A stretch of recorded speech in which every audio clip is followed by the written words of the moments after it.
Hello दोस्तों, स्वागत है आपका हमारे यूट्यूब चैनल पर जिसका नाम है फन विद केमिस्ट्री बाय दीपक प्रजापति। अभी तक हम लोग जीओसी के 3 लेक्चर कर लिए हैं, लेकिन वो एक्चुअली में जीओसी नहीं, बेसिक ऑर्गेनिक केमिस्ट्री था। जीओसी स्टार्ट यहां से होता है। क्लियर है? आइए देखते हैं। टॉपिक है fundamental concepts in organic reaction mechanism.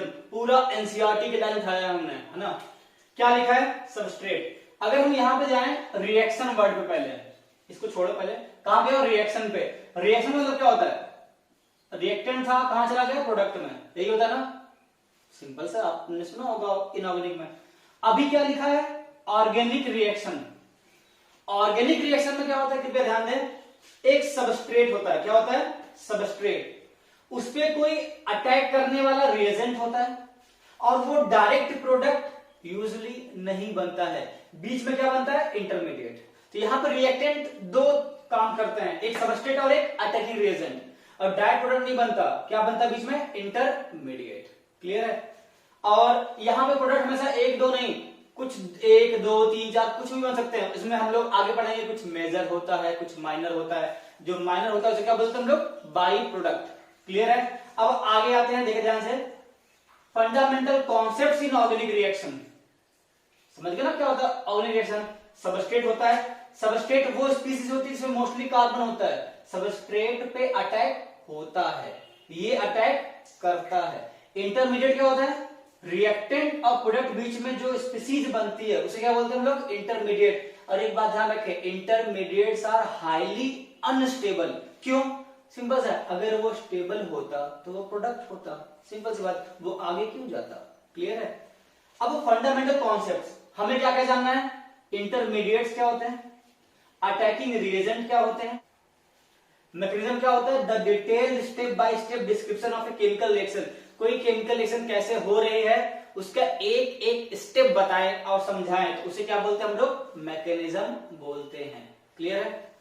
देखो, जो बेसिक टॉपिक है वो है होमोलिसिस और हेटेरोलिसिस, और इस वीडियो में हम लोग पढ़ने वाले हैं इंटरमीडिएट। ठीक है, वो क्या होते हैं तो उसको सीखने के लिए पहले हमें सीखना पड़ेगा फिशन ऑफ कोवैलेंट बॉन्ड। क्या आपको पता है कोवैलेंट बॉन्ड क्या होता है? Bond form by sharing of electrons. Clear है इतना? उसको ब्रेक करना है हमें। फिशन मतलब होता है तोड़ना, तो सिंपल सा इसका मतलब हमें कोवैलेंट बॉन्ड को क्या करना है? तोड़ना है। ठीक है, दो तरीका है तोड़ने का, एक होमोलिसिस और एक हेटेरोलिसिस। अब हम लोग लिखना बंद कर देंगे, सिर्फ और सिर्फ समझेंगे। एक बार समझ में आ गया तो लिखा तो हर जगह है। ठीक है, कृपया ध्यान दें। सपोज दो एटम है ए और बी। ठीक है, समझते हैं। ए और बी सपोज दो आदमी हैं, इन्होंने पहले बिजनेस किया है। 50,000 रुपए ये लगाया, 50,000 रुपए ये लगाया है। उसका 50,000 ये है, इसका 50,000 ये है। इसने अपनी शेयरिंग कर ली और 1 लाख रुपए इकट्ठे करके बिजनेस स्टार्ट किया। अब ये कोरोना, पता है सबको, अभी चल ही रहा लॉकडाउन, तो ये बिजनेस क्या हो गया इसका? ठप। अब ये चाहता है कि ये बिजनेस हम लोग बंद कर दें, तो इनको ना ही कोई घाटा है ना ही कोई भी फायदा है, पूरा 1 लाख का 1 लाख रुपए है। तो ये अगर ये दोनों आदमी बहुत समझदार हैं तो ये क्या करेंगे? भाई तू अपना 50,000 ले ले, मैं अपना 50,000 ले लेता हूं, और कुछ ऐसा, तुम अपना 50,000 और मैं अपना 50,000। क्लियर है? दूसरा कंडीशन है, ए और बी है, इसने 50,000 दिया, इसने 50,000 दिया, 1 लाख हो गया। अब तोड़ने की बात आई तो एक है बहुत बड़ा गुंडा, उसमें से कोई होता है ए और बी। एक के चचा जो है वो क्या है? विधायक। अगर जिसके चचा विधायक, उसके पास क्या होगा? पावर ज्यादा होगा, है ना। तो सपोज बी के चचा क्या है? विधायक। तो ये क्या करेगा? कट्टा लाएगा, ए के ऊपर रख देगा और पूरा का पूरा पैसा लेके भाग जाएगा। तो ए का क्या हो गया? नुकसान, वो प्लस चार्ज, और बी ने इलेक्ट्रॉन ले लिया, गेन कर लिया, क्या हो जाएगा? Minus charge. बात समझ? इसके भी चार्ज विधायक हो सकते हैं, तो ये खींच लेगा इलेक्ट्रॉन, ए पे चार्ज क्या जाएगा? माइनस, बी पे चार्ज क्या जाएगा? प्लस। सही है? अब ये पावर का मतलब क्या है? पावर का यहां मतलब है इलेक्ट्रोनेगेटिविटी से। अगर ए और बी की इलेक्ट्रिसिटी ऑलमोस्ट सेम हुई तो ऐसा होगा। अगर ए और बी में बी की इलेक्ट्रोनेगेटिविटी ज्यादा हुई तो ये खींच लेगा, कुछ ऐसा हो जाएगा। ए की ज्यादा हुई तो ए खींच लेगा। क्लियर है? देखो, हम लोगों को समझ में आ गया होगा, यही है होमोलिसिस। यही क्या है, होमोलिसिस। और ये क्या है, हेटेरोलिसिस। क्लियर? जो आपने थंबनेल में देखा है ना, ये होमोलिसिस क्या होती है, हेटेरोलिसिस क्या होती है। अगर ये जो बॉन्ड है अपने अपने इलेक्ट्रॉन लेके भाग जाए तो होमोलिसिस होती है, सिंपल लफ्जों में। अगर कोई एक इलेक्ट्रॉन लेके पूरा भाग जाए दैट इज हेटेरोलिसिस।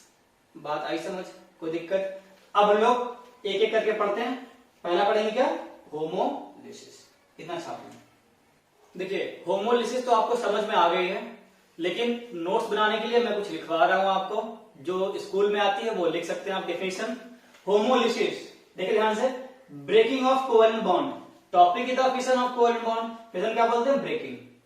कैसे तोड़ना है, इन such a way that, breaking करना है कोवेलेंट बॉन्ड का। कैसे करना है, ऐसे करना है कि each atom separates with one electron of the shared pair. ऐसे कोवेलेंट बॉन्ड को ब्रेक करना है कि जो आपका एटम है उसमें जो इलेक्ट्रॉन शेयर है वो अपने अपने इलेक्ट्रॉन लेके चले जाए। जैसा ना 50,000 वो अपना लेके चला गया, 50,000 वो अपना लेके चला गया। इसके बाद होता क्या है, each atom required it's initial configuration. याद आया ना, वो पहले 50,000 दिया था, ब्रेकिंग के बाद भी उसे 50,000 मिला। जैसे देखो एग्जांपल Cl2 है ना, ये अपना इलेक्ट्रॉन लिया, ये अपना लिया, क्या हो गया, जैसा पहला था वैसा ही है। क्लियर है? Usually occurs in non polar bonds. Non polar bond क्या होते हैं, जिसमें कोई भी पोलरिटी नहीं है। लेकिन वर्ड यूज करें, देखिए ध्यान से, यूजुअली, ऐसा नहीं कि हमेशा। तो क्या होगा, डेल्टा En मतलब चेंज इन इलेक्ट्रोनेगेटिव, या फिर एग्जैक्ट जीरो या फिर नियरली जीरो। इसमें क्या है, एग्जैक्ट जीरो। और भी कंडीशंस में होमोलिसिस होता है। Generally initiated by high temperature, बहुत ज्यादा हाई टेम्परेचर हो, 500 डिग्री सेल्सियस के ऊपर, यूवी रेडिएशन हो, और प्रेजेंस ऑफ पेरोक्साइड हो। ठीक है, ये तीन है तो होमोलिसिस हो सकती है, भले वो बॉन्ड पोलर है। एग्जांपल देखो Rx, ये बॉन्ड काफी पोलर है, लेकिन अगर आपने H दे दिया, एनर्जी ऑफ फोटोन, तो वो क्या बनाएगा, फ्री रेडिकल बनाएगा। और ये क्या हुआ है, इसका होमोलिसिस हुआ है। तो इंटरमीडिएट की तरफ बढ़ते हैं। पहला इंटरमीडिएट जो हम लोग पढ़ने वाले हैं वो है फ्री रेडिकल। होमोलिसिस से बनने वाले स्पीसीज इज कॉल्ड, क्या बोलते हैं उसे हम लोग, फ्री रेडिकल। देखिए फ्री रेडिकल क्या होता है, फ्री रेडिकल क्या होता है, ये होमोलिसिस से ऑब्टेन होते हैं। ठीक है, होमोलिसिस होगा तभी फ्री रेडिकल होगा, नहीं तो नहीं होगा।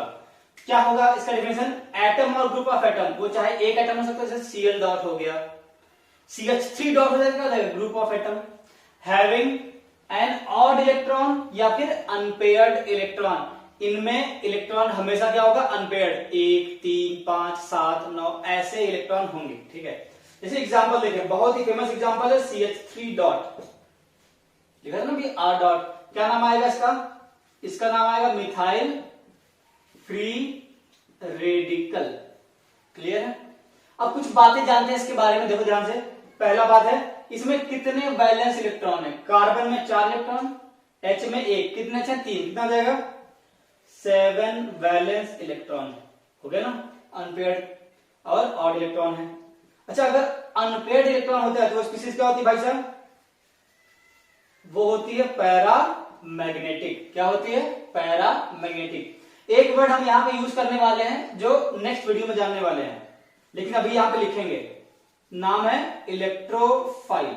This is type of attacking reagent, next video. ठीक है, अच्छा अगर हम बात करें हाइब्रिडेशन ऑफ कार्बन, क्या होता है, एक बार वार्निंग पढ़ा है, sp2। sp2 होगा, शेप क्या होगा भाई साहब, ट्राइगोनल प्लेनर। ठीक है, दिखता कैसा है, कुछ ऐसा, H H और H, ये प्योर ऑर्बिट में होता है। Clear, this is CH3 dot, all about free radical. एक बात पूछता हूं, बताओ ये न्यूट्रल है, पॉजिटिव चार्ज है या नेगेटिव चार्ज? एक इलेक्ट्रॉन दिख रहा है आपको, इलेक्ट्रॉन दिख रहा है, बताओ पॉजिटिव, नेगेटिव या न्यूट्रल? कई लोग बोलते हैं सर नेगेटिव चार्ज। अरे भाई साहब कहां दिख रहा नेगेटिव, कैसा है ये, कैसा है, न्यूट्रल है ये, कोई चार्ज नहीं है पॉजिटिव नेगेटिव। क्लियर है? आई थिंक आपको होमोलिसिस क्लियर हो गया होगा, फ्री रेडिकल भी समझ में आ गया होगा। ये है आपका पहला इंटरमीडिएट जो आप होमोलिसिस से पाओगे। क्लियर? अब आते हैं हम लोग किस पे, हेट्रोलिसिस पे। होमोलिसिस क्लियर हो गया, अब देखते हैं आपकी हेट्रोलिसिस। देखो डिफिनेशन कंसिडर में breaking of covalent bond, stopping the fission of covalent bond in such a way, clear ना कि भैया वो 50-50 मिलाया था लेकिन एक आदमी एक लेके भाग गया, 1 लाख पूरा, तो both the electron of shared pair are carried away by one of the atom. देखो एग्जांपल ए और बी दोनों शेयर्ड इलेक्ट्रॉन है लेकिन इलेक्ट्रॉन लेके कौन जा रहा है, सिर्फ बी। इसका मतलब B is more electronegative than A. अगर ए होता मोर नेगेटिव तो ए लेके जाता, ए पे चार्ज क्या जाएगा प्लस, बी चार्ज आ जाएगा माइनस। क्लियर है, जिसपे प्लस है पता है उसको क्या बोलते हैं, कैटायन, जिसपे माइनस है उसे क्या बोलते हैं हम लोग, एनायन। बात ही समझ। यही अगर प्लस कार्बन पे हुआ तो क्या बोलते हैं उसे, कार्बोकैटायन। अगर ये माइनस कार्बन पे हुआ उसे क्या बोल देंगे, carb anion. Usually occurs in polar bond, common sense है। होमोलिसिस कहां था, नॉन पोलर में। अब देखो होमोलिसिस फेवर होता है किसके through, high temperature, UV radiation और पेरोक्साइड। ये होता है बाय पोलर सॉल्वेंट और presence of ions due to acid और बेस। क्लियर है, आगे हम लोग देखेंगे जब भी मैकेनिज्म में कहीं एसिड दिया होगा या फिर बेस दिया होगा तो वो यूजुअली क्या करता है, हेट्रोलिसिस करता है। सर कोई ट्रिक है क्या जिससे हम जान जाए कि कब होमोलिसिस होगा और कब हेट्रोलिसिस होगा? भाई सब चुटकियों में पता चल जाए कौन सा होमोलिसिस कौन सा हेट्रोलिसिस, एकदम लास्ट में बताएंगे। तो हमने फ्री रेडिकल पढ़ लिया, आओ पढ़ते हैं कार्बोकैटायन। क्या पढ़ते हैं, कार्बोकैटायन। क्या होता है, ऐसी स्पीशीज जिसमें कार्बन पे क्या चार्ज हो, प्लस, ठीक है, और वो क्या फॉर्म कर रहा हो, 3 कोवेलेंट बॉन्ड। कॉमन सेंस है कि कार्बन में क्या होता है, एक प्लस हो जाएगा और 3 बॉन्ड बन जाएगा। ये कार्बन में 4 इलेक्ट्रॉन होता ही। क्लियर है, चलो बताओ कितने वैलेंस इलेक्ट्रॉन है। एग्जांपल ले रहे हैं हम किसका, CH3 प्लस का। This is called methyl carbocation. क्या नाम है इसका, मिथाइल कार्बोकैटायन। चलो बताओ कितने वैलेंस इलेक्ट्रॉन है, कार्बन के पास 4, H के पास 3, एक एक करके 7 हुआ, एक लूज कर चुका, कितना हो जाएगा 6। कोई बात है समझ? बताओ पैरा है या डायर, कोई अनपेयर इलेक्ट्रॉन है नहीं, क्या हो जाएगा, डाया मैग्नेटिक। इसमें एक वर्ड यूज करने वाले हैं क्या, इलेक्ट्रोफाइल। नेक्स्ट वीडियो में जानेंगे क्या होता है। Next, what is the hydrogen of carbon, कितना बॉन्ड बनाएगा, 3, क्या हो जाएगा, sp2।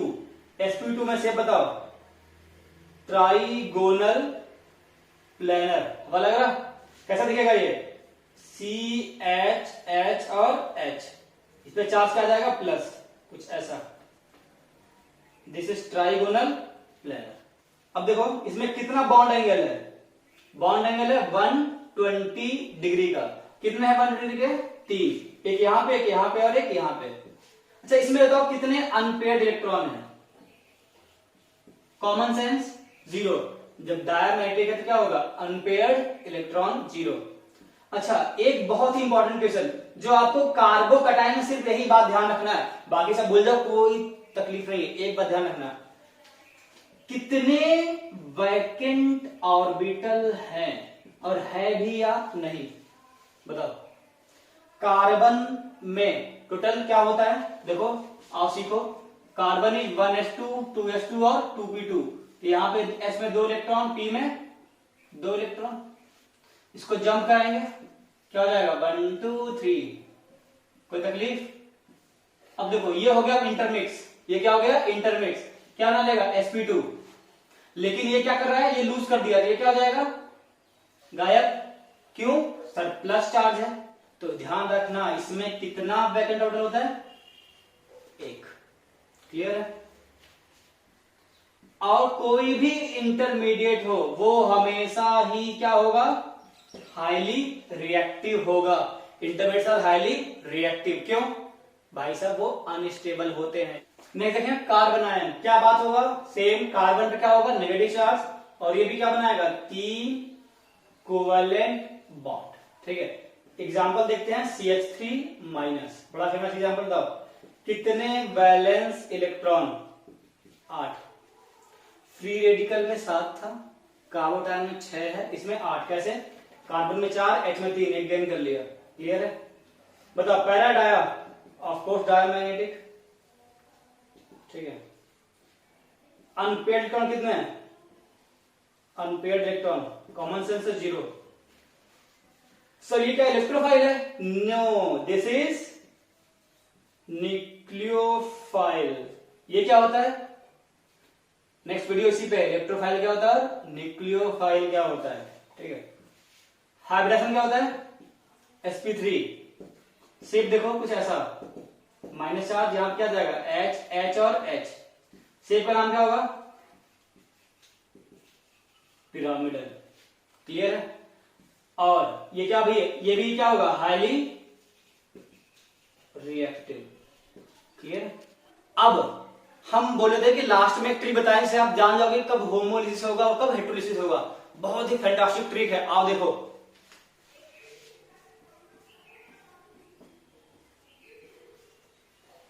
हेल्प ही आपकी हेल्प करेगा कि वो होमोलिसिस होने वाला है या हेटेरोलिसिस होने वाला है। कृपया ध्यान दें, बहुत इंपॉर्टेंट ट्रिक है।